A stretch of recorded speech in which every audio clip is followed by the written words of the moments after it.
Welcome to the Language Alchemy podcast, where we explore how our language and communication patterns directly impact our life and relationships. This is your host, Alejandra Siroca, a transformative communication teacher and coach who is devoted to helping multicultural individuals, change agents, and couples engaged in personal growth experience the life and relationships they long for through the transformative power of conscious communication. Today, we have a meaningful conversation episode with Kelly Blaser. Kelly is the founder of Dharma Bridge and Soma Psychotherapy. She is a licensed marriage and family therapist with an emphasis on Buddhism, Shaiva and Shakta Tantra, and somatic psychology. Her background in feminist movements and Latin American studies and experience living in Central America opened her up to the extent that our inner struggles are reflective of systemic structures that promote domination and dissociation. Her work is to help others experience the infinite compassion beneath the chaos of life and to remind them of their true nature. She offers programs and courses that focus on the power of applying the Dharma to one's relationships with oneself and others. She helps people train themselves in meditation, mindfulness practices, and compassionate self-inquiry so they can get freedom from conditioned mind and open up to possibility. Kelly, welcome to the Language Alchemy podcast. Thank you. Lovely to be here with you, Alejandra, and hello to everyone out there listening, taking this in. Yes. Thank you. I heard from you the first time, Kelly, a few years ago, because I was a participant of one of the summits you were having. Someone had invited me to a summit and I took it in. And you don't know this, but I thought, I wish one day I can collaborate in this summit.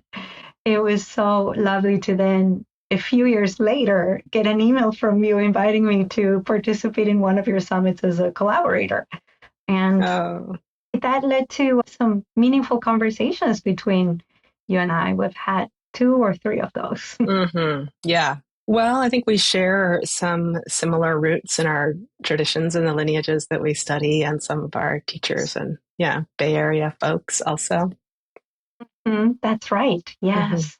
I wanted to invite you to the podcast to talk about something that you do so beautifully, which is to teach about compassionate self-inquiry, self-reflection, and radical self-inquiry to really look into transforming our pain and being available to all beings and evolving. I'd love to start by asking you, what does that mean to you? Compassionate self-inquiry or deep self-reflection. What is that for you?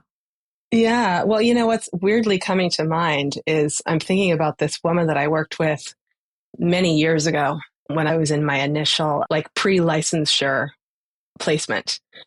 I'm a therapist now. So that was when you're still in school, you have to do a certain number of hours, whatever. So I was placed in an agency that was a dual diagnosis agency.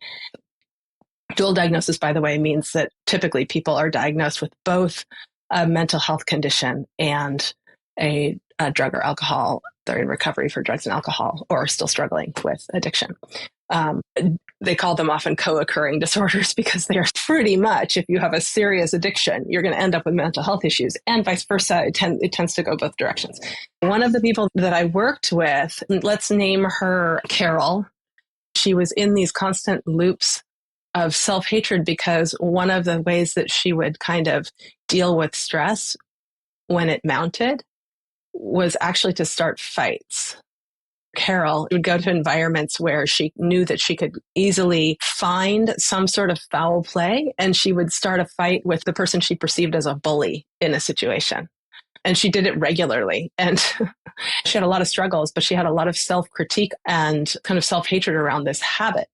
And so it took a pretty radical and deep self-inquiry process to understand where that was coming from and for her to sort of unlock the pain that was underneath that had been contributive to her generating that habit. That's an extreme example, I suppose, but I think it's a pretty common phenomena that we just don't fully understand ourselves and our behaviors. And even deep understandings are often fleeting.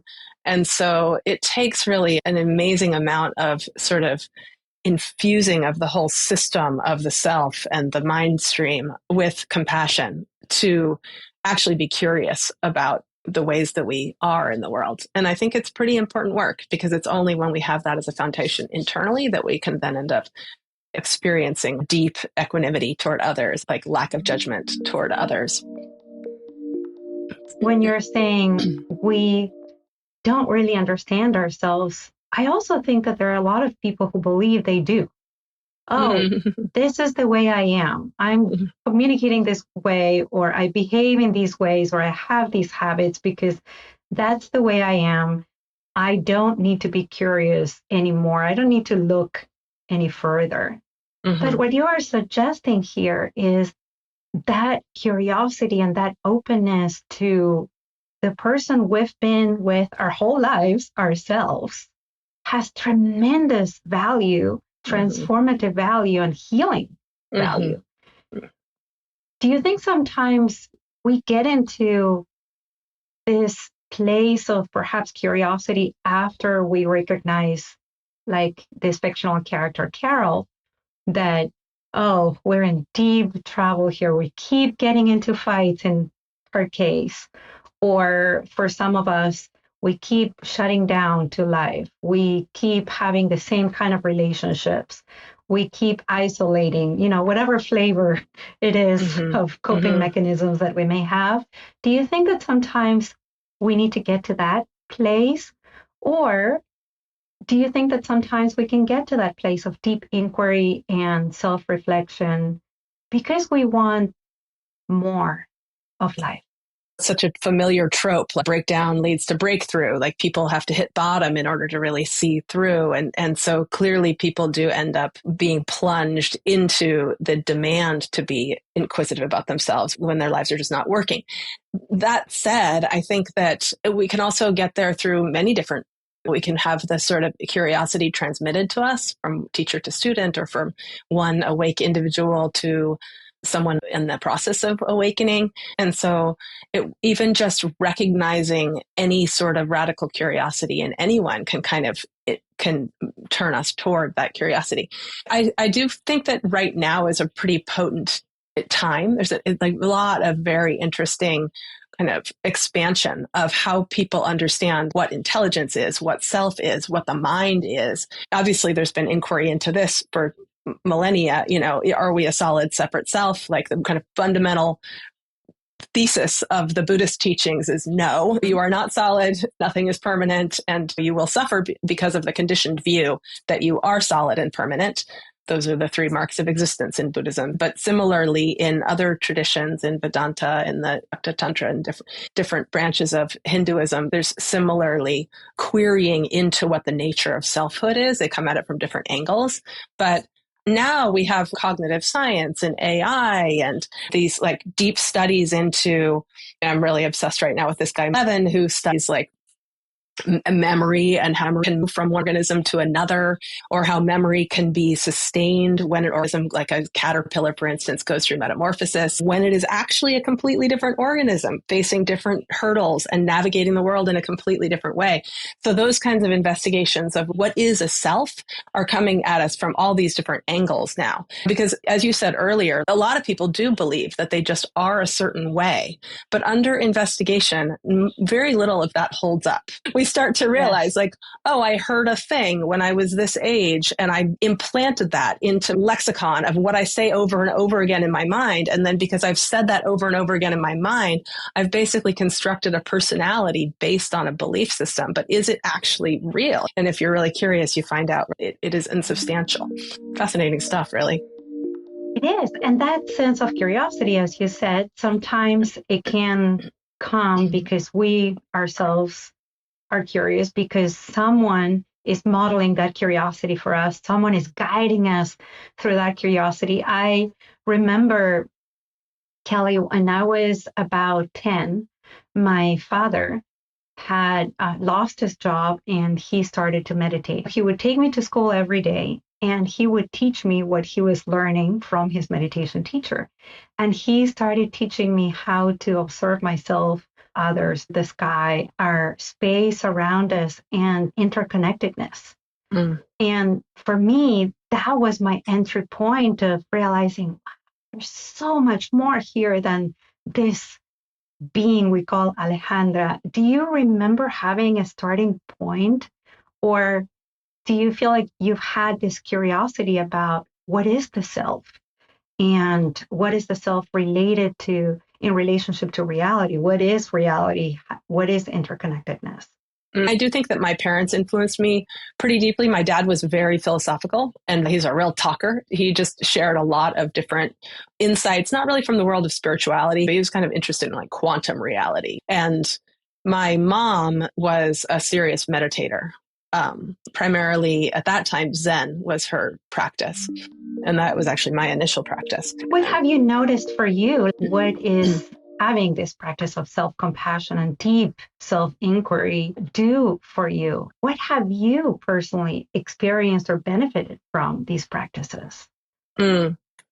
Well, there's such a great array of practices. Certain practices are really helpful for just building a sort of sense of faith in that one can kind of move through whatever fluctuations, whatever the pulsations of suffering are. But just despite the fact that I think we all know that change is deep and profound and takes time, I actually don't think there's anything wrong with wanting a quick fix too. I think it comes from a very honest place. When we are in a place of suffering, we want free of the suffering as quickly as possible. And we want that for all beings. And in a way, that to me is the foundation of refuge. The beginning of every practice or session that I lead is just this reminder that we are pretty much all on the same page around this.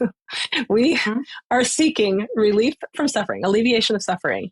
And that when we really tap into the profundity of our interconnectedness, we want that as deeply for others as we want it for ourselves. And that is such a solace, I think, that to kind of root into that. And then, as I always say, from that place, everything that arises has permission to arise. Everything that arises is arising to be healed. Everything that arises is arising to be illuminated. And so that'll settle us and slow us down into another way of seeing, another way of being, a way of operating. So I'd love to talk about what I do to kind of meet myself in those moments. And it's very kind of, your work is all around language. And this is really about how we use language internally. So one of the things that was so impactful for me at the beginning of my years of Zen practice was working with a teacher who had a background in Gestalt.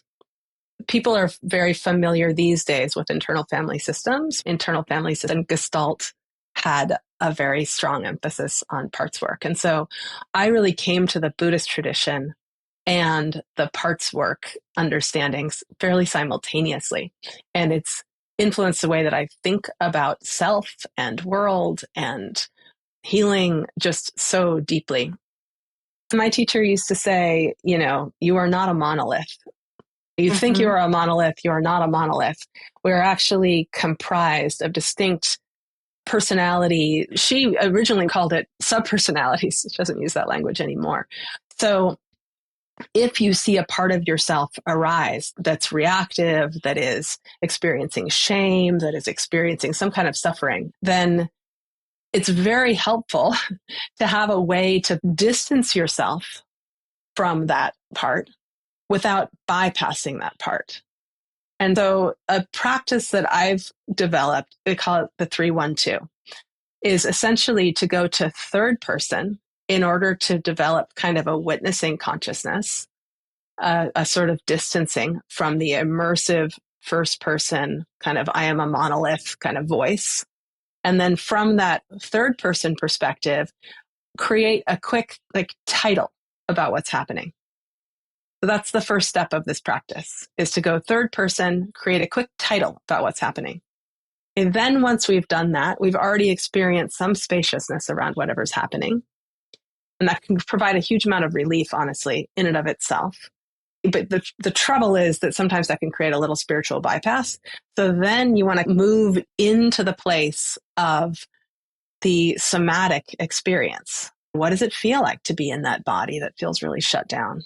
What does that feel like to have the elevated heart rate, the pounding, the palm sweat, shame kind of climb up from below? Whatever you're working with, try to feel it somatically. That's the one of 312 of this practice. And then the final step is to basically, from everything that you've gleaned, to give yourself reassurance in the second person. And what's really quite profound is the degree to which, in those moments, the true nature, who we most deeply are, the most clear, present, alive part of ourselves speaks through us, as us, to us. Does that make sense? Thank you. Yes, that makes sense. And I love how it uses very specific language. There's a lot of research about language and the kind of pronouns that we use to refer to ourselves and our experiences, our past experiences, our traumas. I love how succinct this 312 and practices, also because it's so beautifully elegant. 3, you're using third pronoun about yourself.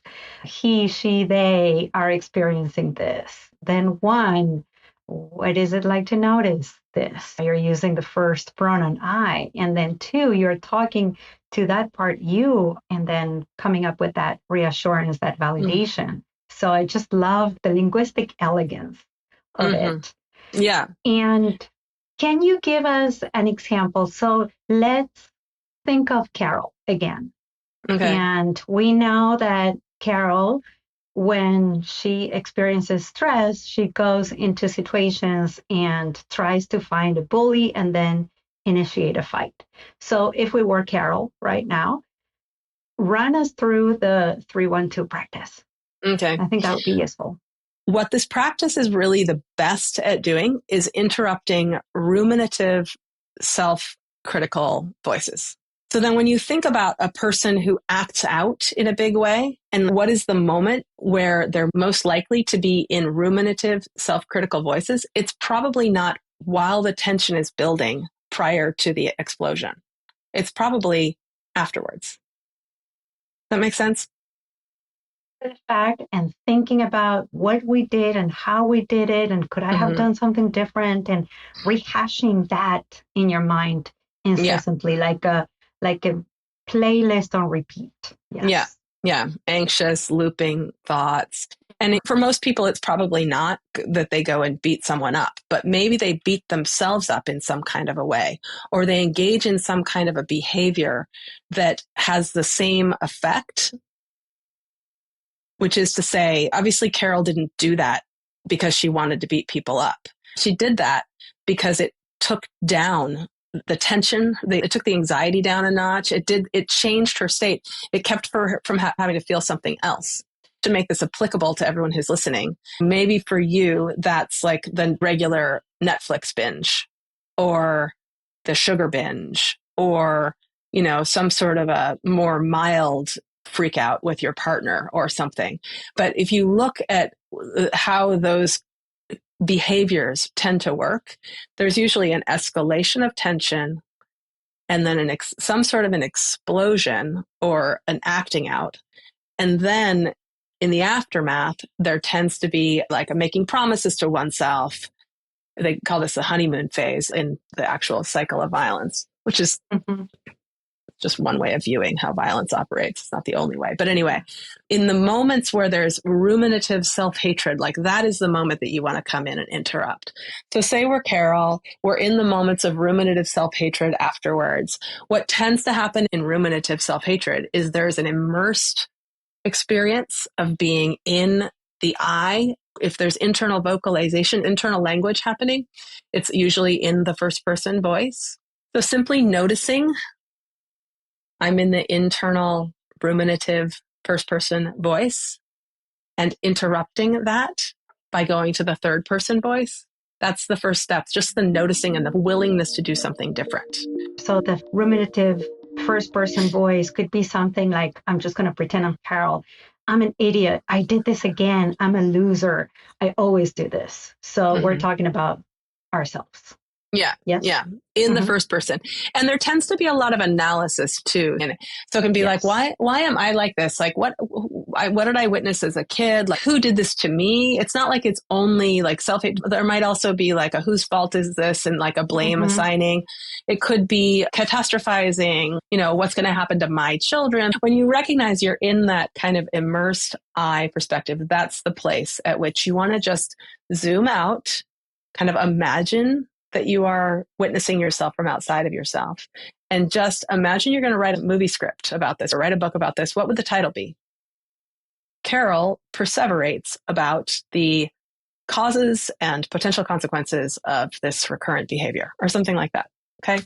And that's maybe a mouthful. So maybe it's like, Carol worries that she is a bad person. Oftentimes there is what we recognize when we do that first step is a language is very little kid language. Because when we are blended with reactive parts, they feel young. They don't have the same kinds of resources. I mean, trauma does funny stuff to the brain. And so there's a way in which we lose our capacity for different kinds of cognitive functioning and more frontal lobe processing of life. And we become much more affected by amygdala, kind of hijack big emotions. So it's very normal with the first step to just see that there's like some little kid language that's going on. So see that as a sign that you're on the right track. And as I said, for a lot of people, that provides so much relief just to distance oneself like that, that is enough. So if you feel intimidated by the 3-1-2 practice, you might just consider the first step. It's actually interesting that the etiology of this practice, that was with my Zen community, my first teacher, Sherry Huber. When I first got to the monastery, I was like, what is going on here? Because everybody's walking around with headphones on. This is back in the days of Walkmans, listening to themselves talking to themselves. And she used to say, there's like one thing that the conditioned mind can't tune out, and it's the sound of your own voice. So a very powerful practice. So I worked with that so much in myself that became one of the ways that I worked with others as well, just having them make recordings. But then later, I kind of realized people have so much resistance to that. Like just a mad amount of resistance. Like they don't want, it's so intimate. It almost feels icky, like for a lot of people. Until people have done a huge amount of inner work, the relationship with the critic is much, much stronger than the relationship with this vulnerable, sweet part of oneself, right? So it's hard to do. Yes. It's hard to kind of go right into the healing in a sense. So many years later, I read this book called Chatter by Ethan Kross, which, have you read that? No, you should absolutely read it. And he just came out with a new book, and I haven't read it yet. I think it's just being released or maybe even pre-release right now. But he's done a lot of interviews as well. So he's a great person to listen to. He's a professor, so he's doing sociological studies with how we narrate our life experience. And he's one of these people that's done a lot of studies around like how performance is affected, how, healing processes, anxiety healing, trauma healing is affected by narrative voice. Anyway, so when I read his book, which is very much about just getting that distanced perspective and how healing that in and of itself, it just occurred to me like, oh, maybe it'd be better to, instead of going straight for the reassurances, like start with the distancing, start with witness consciousness. Yeah. And then it occurred to me that there's something a little problematic about just doing witness consciousness and then doing reassurances. It's like you want to actually get down into your somatic experience first. Yes. And so in a way, like witness consciousness can help because then it takes away some of the barriers to feeling because we don't take it so seriously if we can see ourselves from the outside. And so then we can kind of inquire, like, what does it feel like in this body? What's circulating around in here? And so that ensures that we're not just doing like a top down kind of approach, but an approach rather that's both top down and bottom up. So it's not just using cognitive processes, but also like a really deep investigation into what's happening underneath the level of cognition. So that first person step comes from there. And then you come around to the second person. So anyway, for Carol, when she recognizes herself in that ruminative, like first person mode, she may only be able to do the first step of the 312, which is obviously the third person. Give it a title. Okay. But if she's got the availability to go deeper, feel the body, feel that reactivity, try to feel the vulnerability underneath that reactivity. But that's really the next step. And then the final step is to give reassurance. Like, what is that being? It's not necessarily the I. What does that being need to hear? And then those reassurances can flow through. But what's interesting about the 312 is it's very adaptable. Some people can only do the 3. Some people can only do the 2. Some people only want to do the 1. Some people want to do 3, 1, 2, 1, 2, 1, 2, 1, 2. This is so rich. The language that you brought up here, we are not a monolith. And these part work that allows us to really see that we are not a monolith. Just like when we believe that we are monocultural beings. And when people believe like, oh, someone else who was born in another country, they have culture or they are multicultural beings. But if I grew up only in one country and I only speak one language, oh, I'm just a monocultural person. I love this idea of really understanding that there is so much about ourselves that we do not know, and to have that love for curiosity to know more.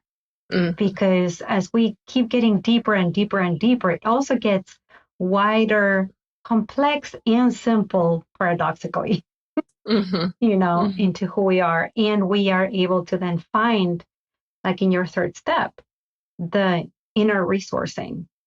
Or in Buddhist language, we could say the essential qualities, the intrinsic qualities that are part of our essence nature, that are always there with us and we disconnect from, or we forget that that's who we are. I know that part of your work lately has been devoted to anxiety, looking at those anxious parts. And you have a beautiful offering coming up. Do you want to talk about that? Sure. Yeah. I believe the timing of when this podcast interview is being released is fairly concurrent with the release of this year, 2025's Power Meditation Summit. So this is the 8th season, and every season we talk about meditation and kind of healing practices, not from just meditative traditions, but also from wider Dharma teachings, also from psychotherapy, from somatics. And so this year we're really focusing on anxiety. Right now, as we're recording, the LA fires are really top of mind for me and a lot of people. Yeah. The devastation of that. And whether or not that affects you personally at all, I think that we are at a moment where any kind of climate crisis makes us all realize the degree to which we are all globally interconnected and we are all in a situation. We're talking about anxiety from the perspective of the Dharma, somatics, psychotherapy, and neuroscience, et cetera. There's lots of yogis on the summit talking about very specific practices that they use to work with anxiety, and people addressing anxiety from different perspectives. Some people would be more interested in talking about relational anxiety. How do we feel safe in a relationship? And so that comes up with a number of the interviews. Everyone's looking at it from their own particular perspective. It's actually a 10-day free summit, but then there's a subscription and an opportunity to purchase the summit if people are interested. To sign up to the summit, we're going to add the link in the show notes. Wow, Kelly, there's so much that we can talk about. I was making notes about some of the things that you were saying, and I was like, I want to talk about that, and I want to talk about that. Can we go deeper into this? And time is finite for these kinds of conversations, unfortunately, but we will keep our connection and deepening and having more meaningful conversations in the future. That's what I hope for. I hope so too. Yeah. Thank you so much. Thanks for the work that you're doing. Yes, thank you for your work. We are Dharma Sisters. How can people find you? DharmaBridge.net is a good place to find me. DharmaBridge is the the primary way that I work intimately with people. Dornbridge is a 9-month-long group container. KellyBlaser.com or somapsychotherapy.com. Any of those work. Thank you for being here with me today. Thank you to all of you for listening. I hope you feel as enriched and as curious to know more as I do after this meaningful conversation with Kelly. And until next episode, and as we say in Argentina, ciao, ciao. Oh, ciao, ciao. Cuídense mucho. Yes. Cuídense mucho. Take good care. Original music by Gary LaPoe. You can find all links in the show notes at languagealchemy.com.